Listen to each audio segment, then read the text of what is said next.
আসসালামু আলাইকুম। আজকে আসলাম নাসিরনগর শিশু স্বর্গ আর্ট স্কুলের শিক্ষার্থীদের একটা কার্যক্রম দেখার জন্য, কিন্তু বন্ধের মধ্যে শিক্ষার্থীরা নাই স্কুলে।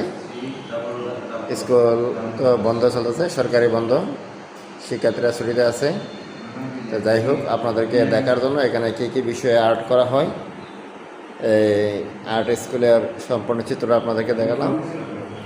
আশা করি আপনাদের কাছে অনেক ভালো লাগবে। আপনাদের শিশু বাচ্চারা যারা আছে, যারা আর্ট এবং ড্রয়িং করতে আগ্রহী, তারা এখানে ভর্তি করতে পারেন। নাসিরনগর উপজেলায় যারা আছেন, আপনাদের জন্য অনেক সুবিধা হবে।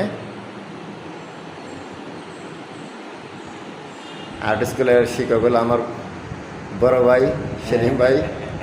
সে অনেক উন্নত মানের আর্ট করে।